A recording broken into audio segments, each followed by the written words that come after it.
The Harmonic Convergence, The Untold Story, Chapter 2, Journeying Through Solar M13.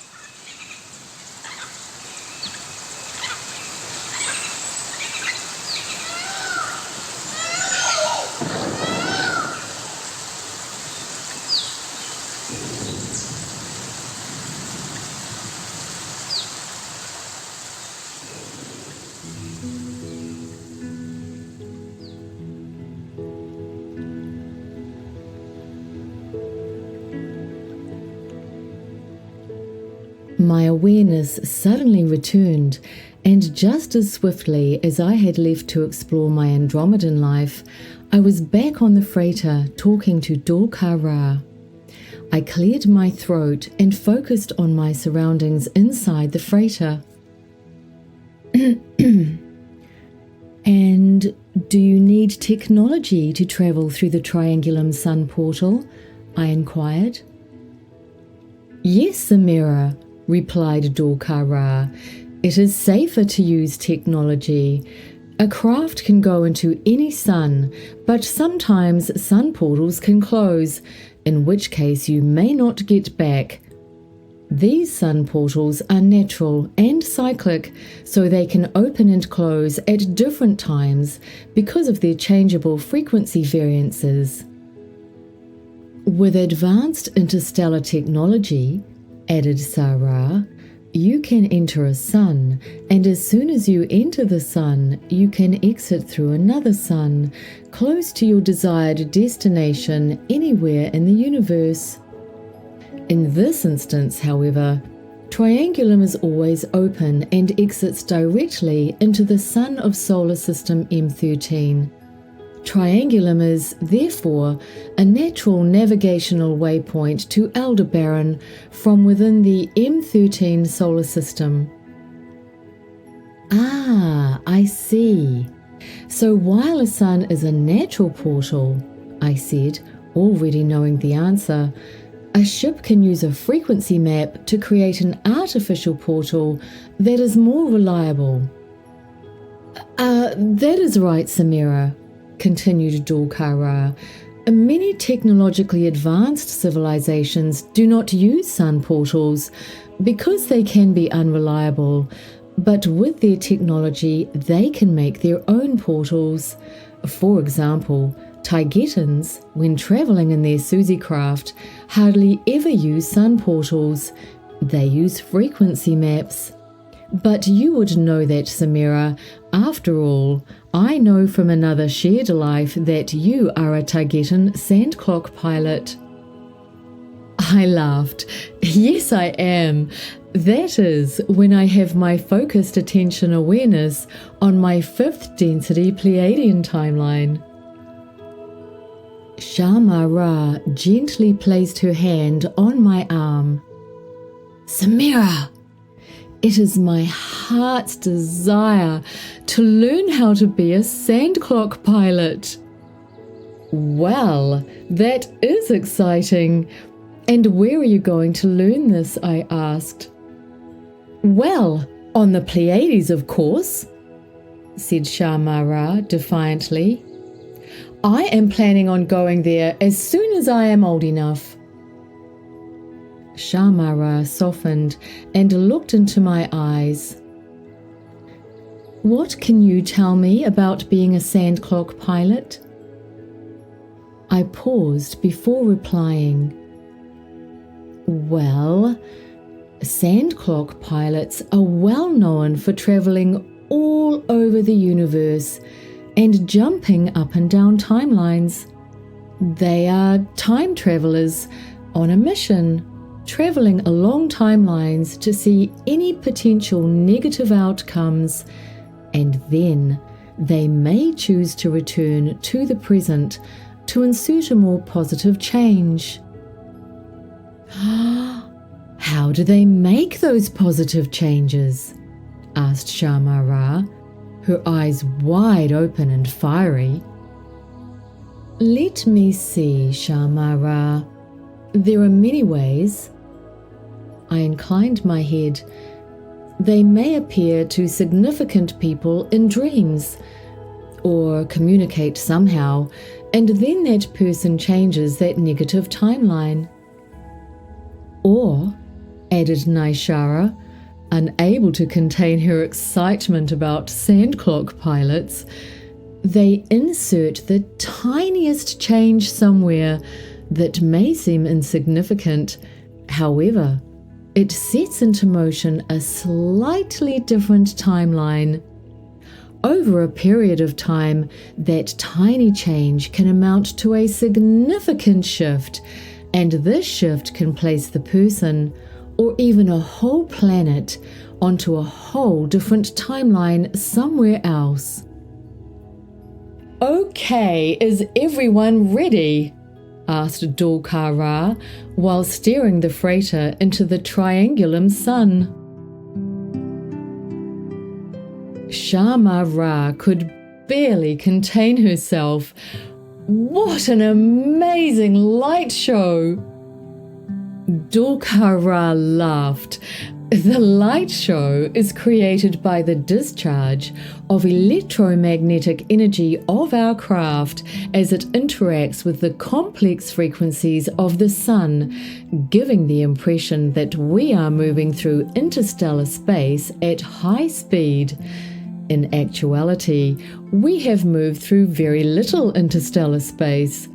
Rather, we have relocated from one toroid pole to its opposite pole. No sooner had Dolkar finished his explanation, we found ourselves exiting through Solar Sun 13. We are now on the final lap of our journey to Gaia.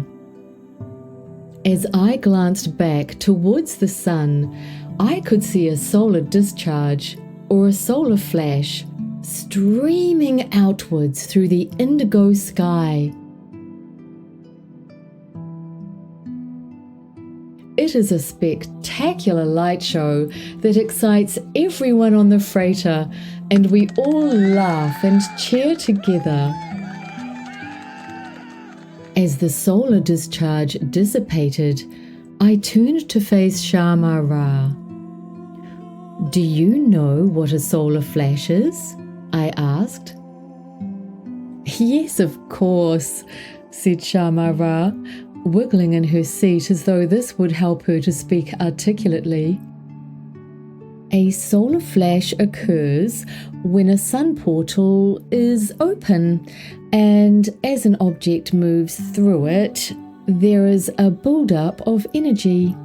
When a ship enters a portal, the other end opens, and a solar flash means that something, usually a craft, has come through. How fascinating! Thank you, ShaMaRa. I clasped her hand to show my appreciation. As we travelled through Solar M13, I could see that the central sun was hurtling through space in a corkscrew or spiral motion, and all 13 planets were following the sun in the same spiraling motion. I know that all suns, planets, and moons throughout the galaxy move in this vortex motion.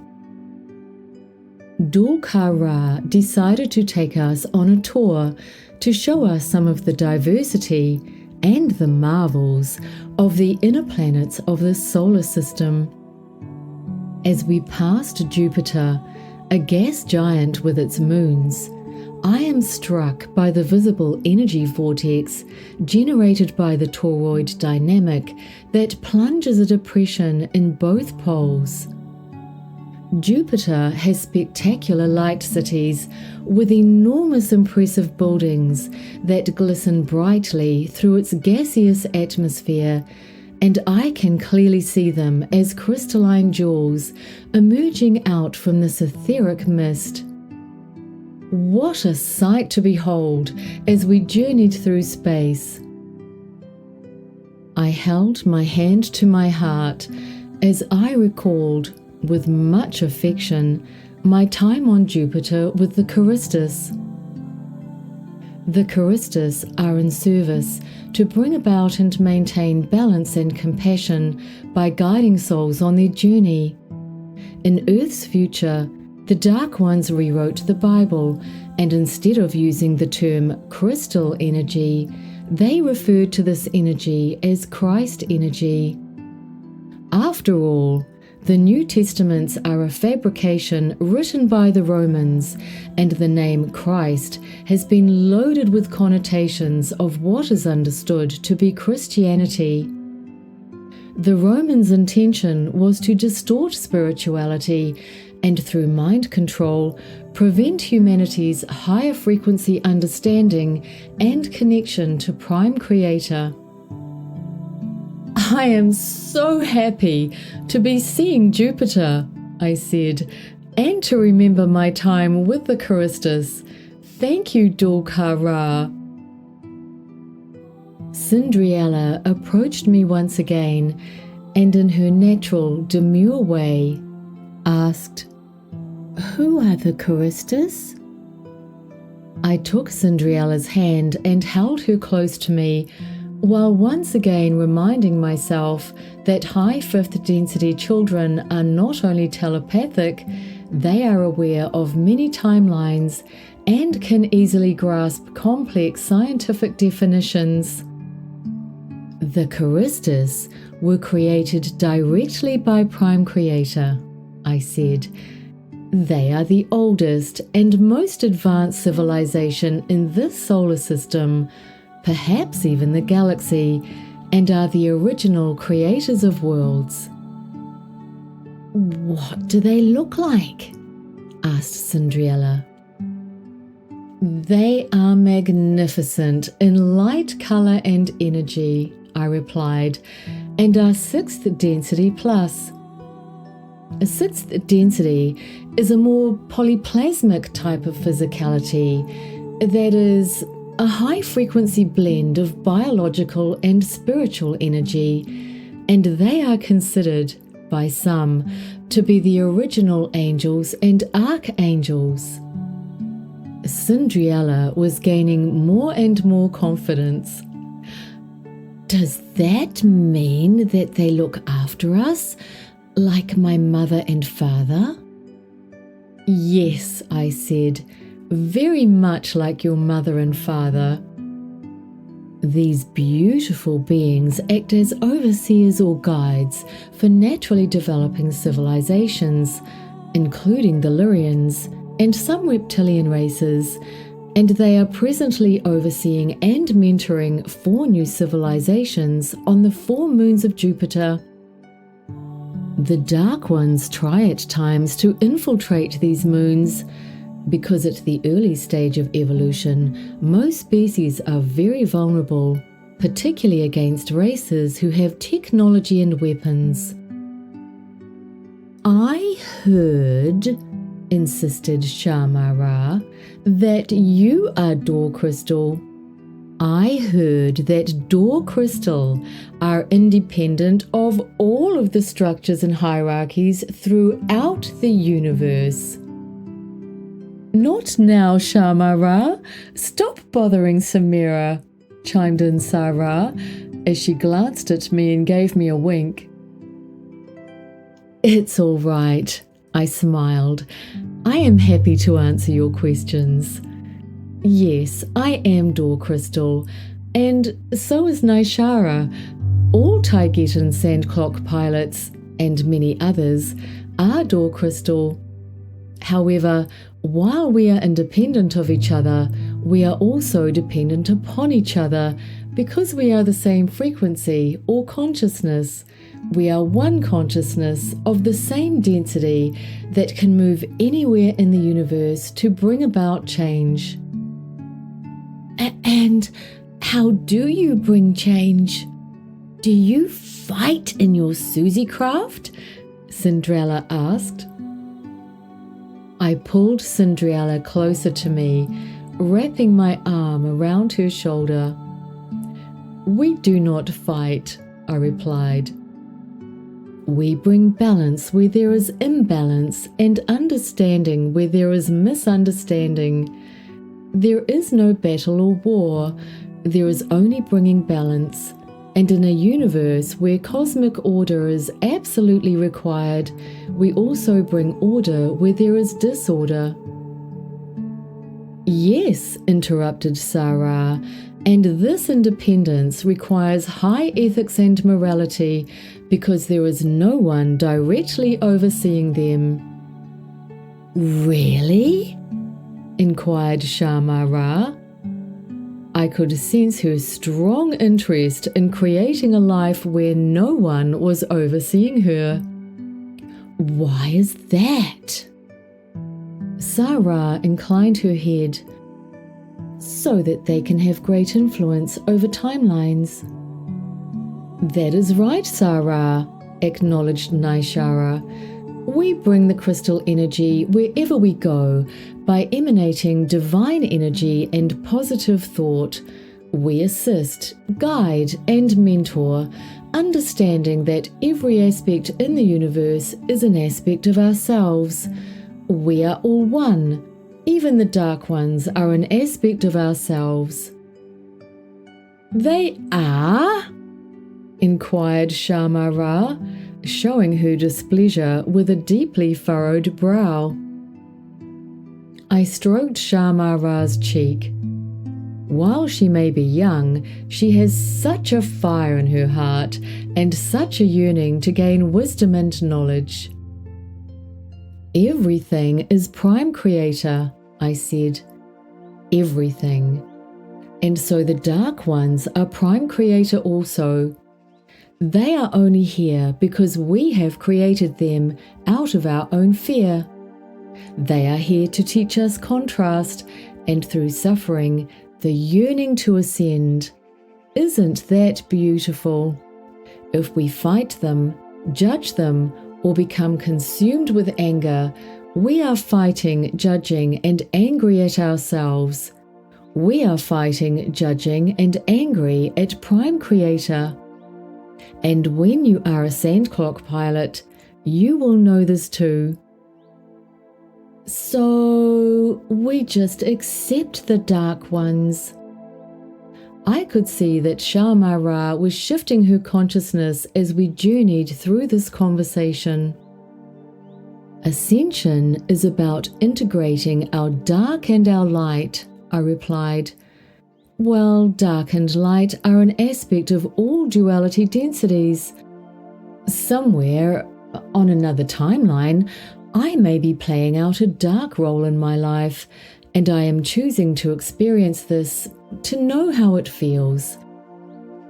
If I cannot admit that there is darkness within me, then I have more work to do with myself, because if I cannot admit that something is there, then I cannot embrace it and move past it. I am a portal that Prime Creator is experiencing through. Remembering there is no right or wrong, there is no good or bad, there is only experience and the journey back to love.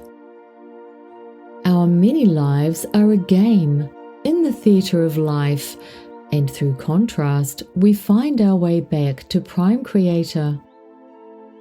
What do you mean, a game? Chirped in Cyndriella, who loved to play games with her sister. Well, I smiled at Cyndriella. As souls, we choose an experience to expand and learn. Fifth density souls, for example, know that when they experience contrast, it is only a game, and they can step out of the game at any time. A third density Earth, however, gives an extreme contrast, and that can cause extreme unhappiness. This extreme unhappiness is known as suffering, and in the third density, it is not so easy to step out of the game because the soul, in the form of a human biology, well, they have forgotten who they are, where they have come from, and why they are here. It is as though they have amnesia. They do not even know that they are in a game. ShaMaRa looked very sad. Samira, I do not understand how a soul could have amnesia. I looked lovingly into ShaMaRa's eyes. I will share this with you, I said. Third density humans are struggling because they have been mind controlled. This is the Dark One's greatest weapon. The mind control that is prevalent in every system on Earth encourages separation, fear, and scarcity. All wars on third density Earth are controlled by the Dark Ones. They control both sides of any conflict.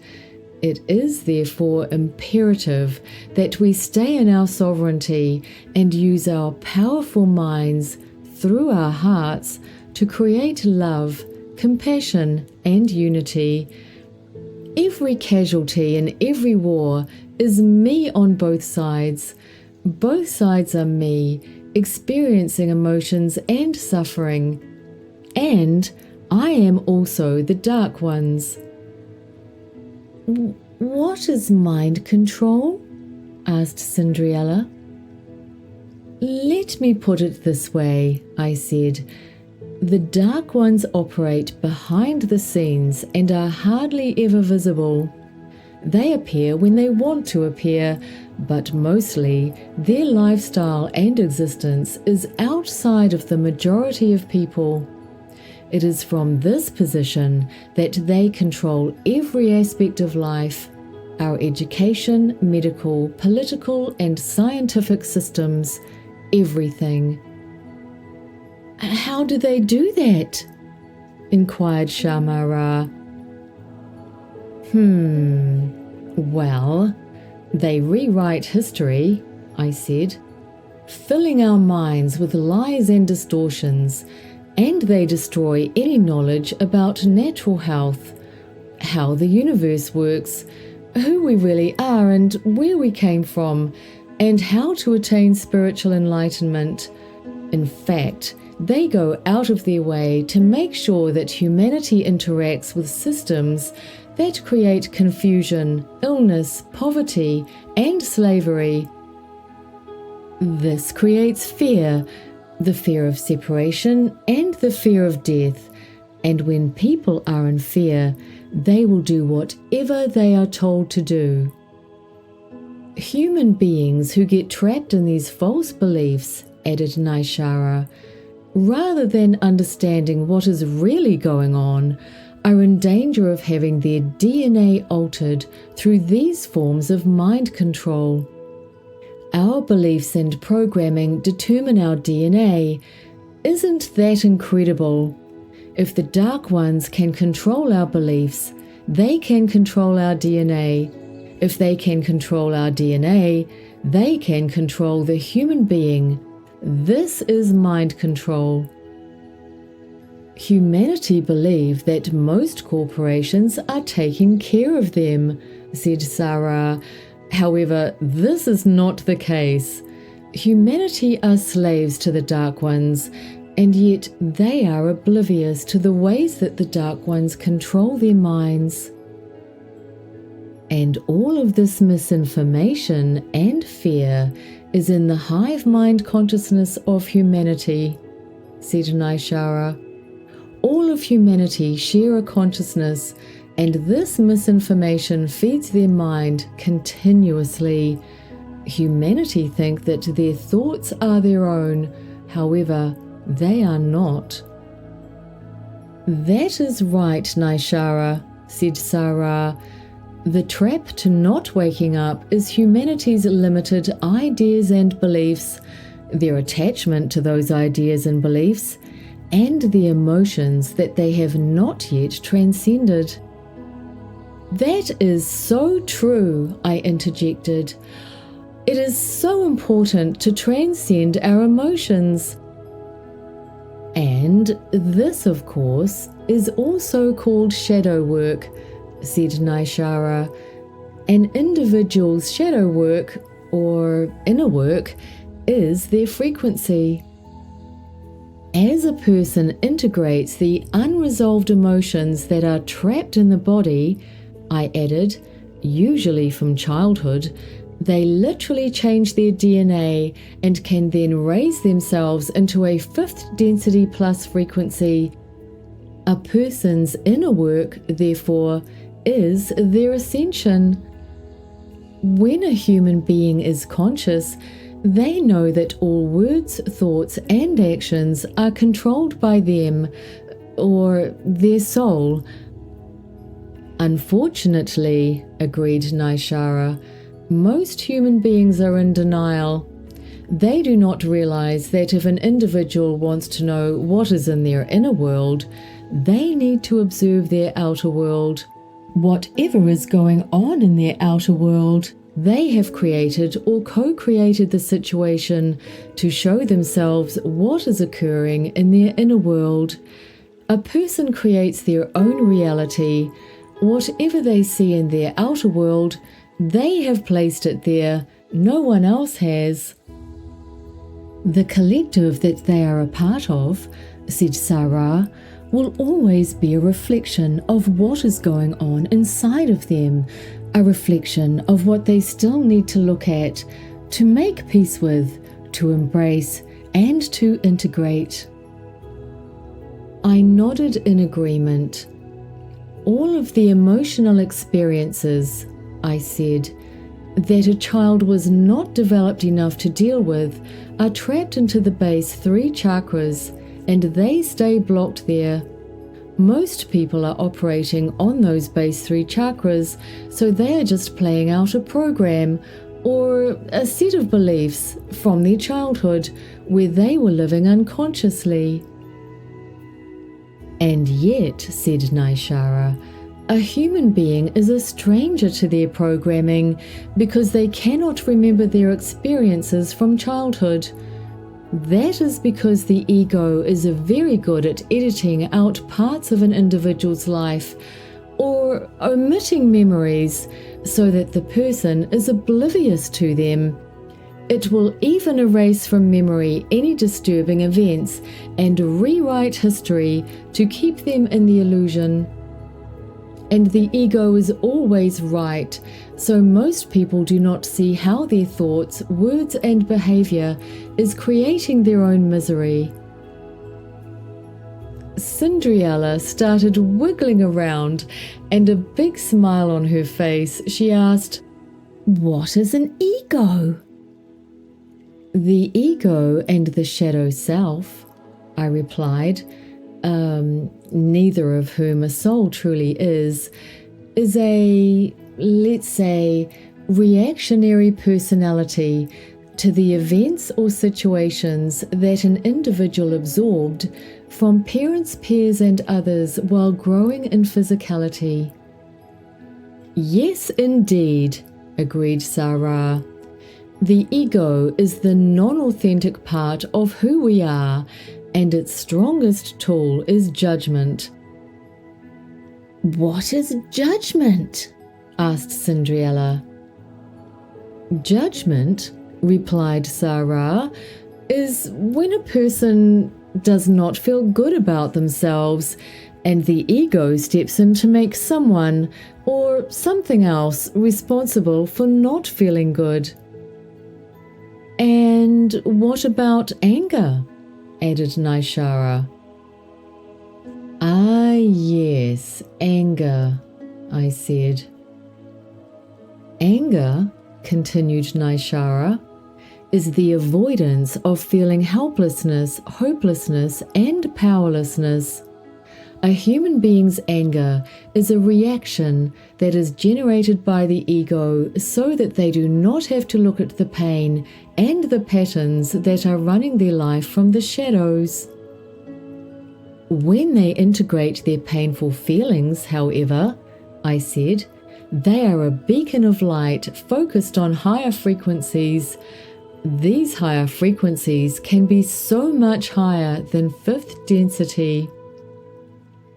ShaMaRa lowered her eyes and nodded. Cyndriella, who also had her head down, was digesting this new information.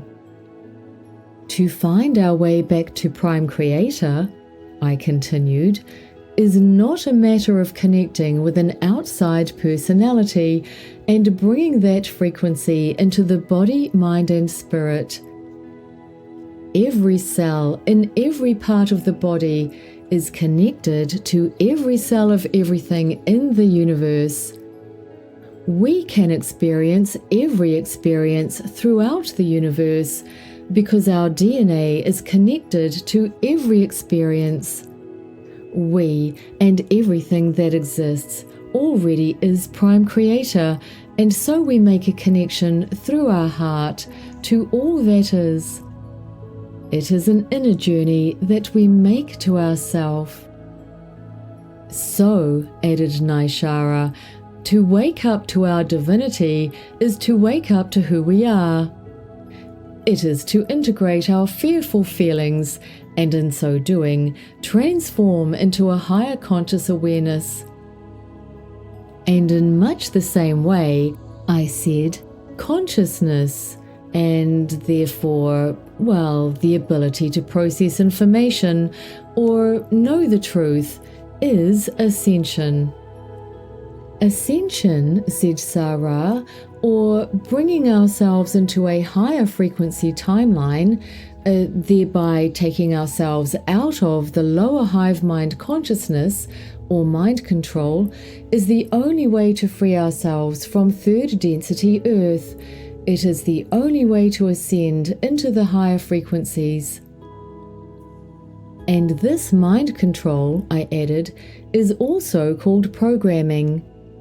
Humanity is programmed by the appearance and society, the agreements or density of the planet, and the Dark One's propaganda.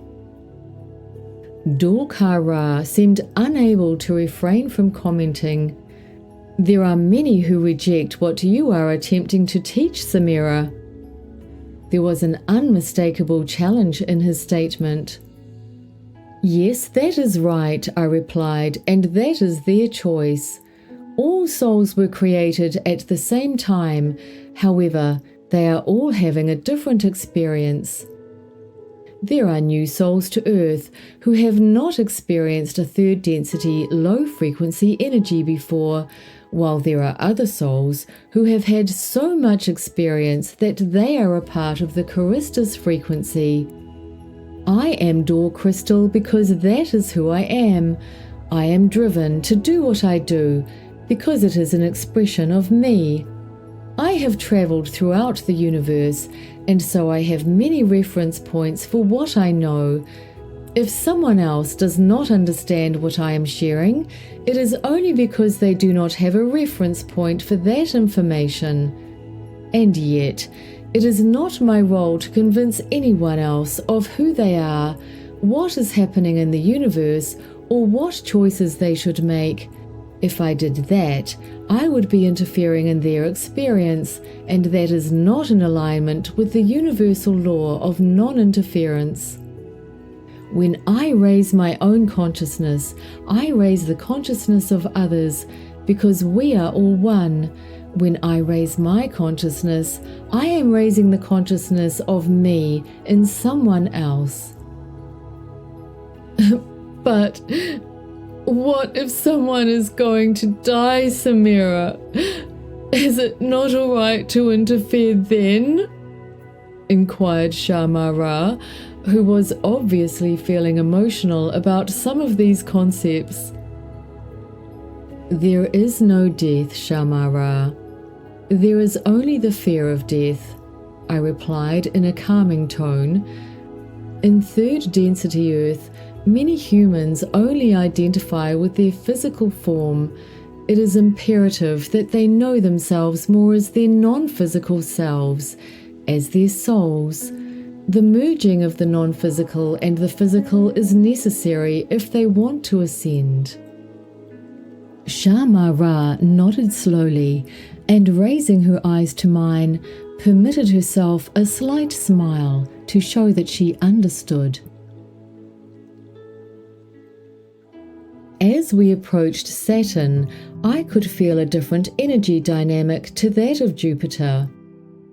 All planets hold positive and negative creation energy, and Jupiter is a positive planet that holds positive creation energy, while Saturn could be considered to hold negative creation energy.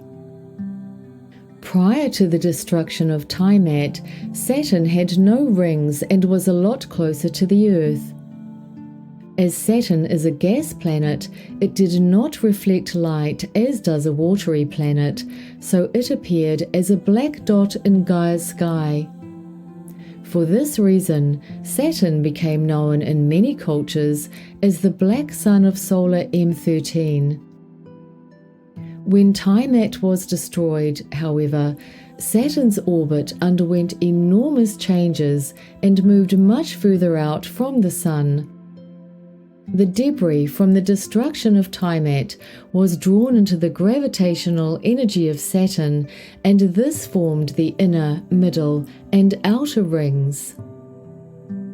I marveled at the rings on Saturn, composed of billions of rocks from the size of grains of sand to small moons. The Federation in this quadrant of the galaxy that are overseeing Solar M13 have their headquarters in the Rings of Saturn, where there are also intergalactic starports. These starports are very active, and through the flight deck window, I can see starships coming and going from all around the galaxy and beyond. Many races from around the galaxy visit Saturn, especially the rings, and I can see that it is heavily populated. ShaRa, can you tell me why the rings of Saturn are so populated with craft? I asked. ShaRa leaned down and peered through the window. Yes, Samira, they are mining minerals and elements, and in particular gold. Oh, I see. So the gold is in the asteroids that make up the rings? I questioned. Yes, continued ShaRa, it is pure gold, and it is extensively used and valued throughout the galaxy as a conductor of electricity. Most electric systems on board galactic starships are made from pure gold for this reason. Oh, of course, yes. I remember that now. Thank you, I replied. Dulkar swung around in his chair and proudly offered an insight into their lives. After delivering you to Earth, Samira, we will be returning to Saturn to continue with our contract. Our stop in Cyndriella was a family vacation and, well, time out during our mission, which was to collect a cargo of pure gold and then return through Alpha Centauri to our home planet of Phaeton, also known as Alphatron. Phaeton. As Dulkar finished his sentence, there is a vague memory around Phaeton also. Ah, yes, now I remember. Phaeton is one of 7 planets, and similar to this solar system. Their sun is Alpha Centauri, and the closest sun to Gaia, other than Gaia's own sun. Phaeton is a binary system, meaning a system where 2 astronomical bodies are close enough that their gravitational attraction causes them to orbit each other. The civilization on Phaeton, who are now 5th density beings, originally consisted of Earth humans who were abducted by the Tall Greys or Mitra. These humans were taken as a food source for the Dark Ones, and their skin, which was often tattooed, was fashioned into clothing.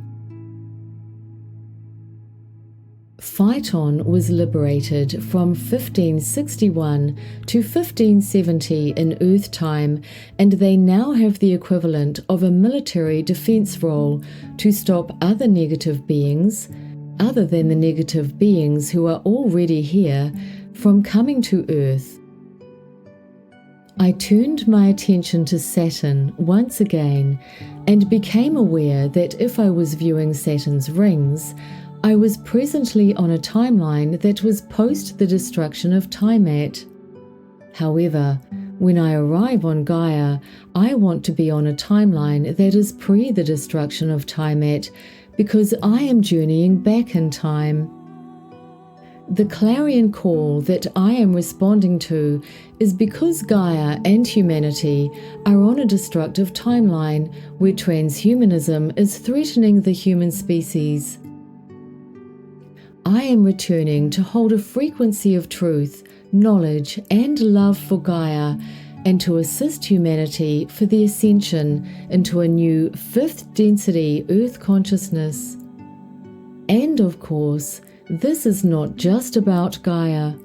Whatever happens on Gaia will affect all of the planets in our solar system, galaxies, and the universe, because everything is interconnected. Everything is one. What do you know about the Federation in the Rings of Saturn? I asked Dulkara. Samira, that is a big topic. Dulkara turned to face me and shook his head. The Federation is made up of countless people, each one with their own individual ideas. They are people, just like us. However, they operate in a low fifth dimensional frequency. As you probably know, there is a hierarchy of Federation councils, and each level oversees the level below it. The Federation in the Rings of Saturn, even although it is governed by the High Council of this quadrant of the galaxy, located in Alcyon, has 100% control of third density Earth. ShaMaRa squeezed my arm and pushed her face close to mine. Samira, I heard that third density Earth is an experiment. Yes, in a way it is, I replied, and stroked ShaMaRa's cheek. Third density Earth is a galactic school that came about 10,000 years before the birth of the so-called Christ. The learning is where a soul can forget who they are and through suffering find their way back to Prime Creator. I smiled at ShaMaRa and then turned my attention back to Dulkara. I heard, I said, that the Federation do not have much compassion for humans. They allow the humans on Earth to suffer unnecessarily. They do not have compassion, Samira. Dulkara gripped the edge of his seat, and I could see that he was experiencing frustration. The purpose of the Federation is to grow the consciousness of humanity through suffering. However, many say that the Federation have gone too far in seeing how much humanity can endure. Unfortunately, said NyShaRa, humanity has not only adjusted their lives to accommodate these adverse conditions, they have also remained oblivious to mind control and higher spiritual awareness. And yet, I said solemnly, it is being said that the Federation actually deny humanity the help that they need to ascend. In third density Earth, the Taigetan starship Tolika, as well as the Andromedans, have been asked by the Federation to leave Earth's orbit. But what about the law of non-intervention? Inquired ShaMaRa. My father told me that it is not permitted for anyone to intervene in another species' evolution.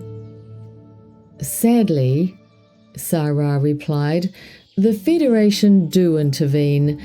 As humanity has not ascended, despite being prevented from doing so, the Federation are now working with the Dark Ones to close the school down.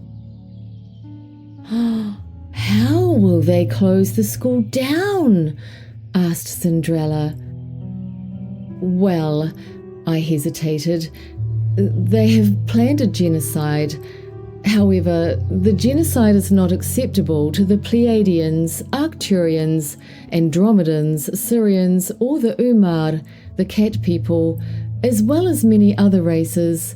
They are all furious with the Federation's stance on the human race. But why? Why kill them? Said ShaMaRa. I wiped a tear from ShaMaRa's cheek. The Federation do not care about the feelings of humans, I said. They know that third-density humans are experiencing other timelines in all of the densities above third density, and therefore they do not see that they are taking a life. NyShaRa sighed heavily. Some say that third-density humans have been held prisoner on Earth so that they do not manifest their nightmares throughout the galaxy. The fear of the humans and the atrocities that are occurring for them is their own creation. Humans need to see that negativity, abductions, financial burdens, corrupt politicians, disease, famine, global and local wars, pandemics, corporations with needles, hurricanes, earthquakes and tsunamis. Everything is the work of the human mind trying to understand itself and trying to control its enormous power of manifestation. The Federation and interstellar races cannot welcome an inexperienced race that manifests nightmares for itself, so it limits them to Earth. It is the humans themselves who guide the Federation to new tests and challenges. Humanity is a collective, said ShaRa. They are not separate from one another, and when they understand that they are using race, religion, and nationality to create separation, then they can start to make the real progress and bring about the changes that they want to experience in the world. I agree, said Dolkar. Humanity is the salvation that they want, as long as there is the concept of I and the concept of what is not I. There will be duality. They need to return to love, I added. When humanity learns how to be compassionate and empathetic, when they learn how to help others and work together without fighting, then they will have passed the test. When we show compassion about the injustice to others, we summon more life force energy through our own being. We expand and become more of our higher self. Compassion, agreed Dolkar, is the full recognition that nothing and none of this is happening outside of ourself. Then and only then, said NyShaRa, will the Federation welcome them into interstellar society, but as long as they are immersed in their own nightmares, they will only send guides. Like us. This is our purpose. This is why we exist. ShaRa nodded in recognition. It is the job that is the hardest, the loneliest, and the most responsible, because the help that we bring will be rejected by most humans. However, when we are true to ourselves, I said, we are more likely to be in the right place at the right time, to do exactly what is needed or say exactly what someone needs to hear, and we want to be that for others. As we all know, when we interact with any other being, whether they are human, animal, plant, or extraterrestrial, the best thing that we can do to be of service is to be there for them and be present with them. listen to them, tune into them, and express our feelings. When we give the best of who and what we are, we receive that feeling of expansion, and we know ourselves more as source energy beings. And yet, Dolkar interjected, we cannot tell those who are asleep that they are wrong, as this is imposing our point of view onto them, and this would make us as nefarious as anyone else, because we would be imposing our view. That is why nothing should be imposed, only offered, without criticizing those who do not want what we offer. It is from this higher awareness, said ShaRa, that humanity needs to understand that the only thing that is real in their reality is the focus of their conscious attention awareness. What they resist persists. What they give their attention to manifests. Everything only exists because of consciousness, and if that consciousness was not focused on something, it would not exist. She turned to ShaMaRa. Now you can see why it is very important to understand that all thoughts create. ShaMaRa rolled her eyes and laughed. I had better watch my thoughts. Yes, I laughed with her. So where are you going to place your incredible manifesting thought? You are Prime Creator itself. You are a portal of focused attention awareness of the original Prime Creator. When we imagine, I continued, and hold the highest idea of who we are and the highest idea of Gaia that we wish to reside upon, we can create it. We all sat in silence, digesting the conversation that we had just shared about third density Earth and the responsibility of each individual to raise their conscious awareness and be love. Now was the time to become more heart-centered than ever before and shine that light from within our hearts brighter than we have ever let it shine before. And so my journey continues.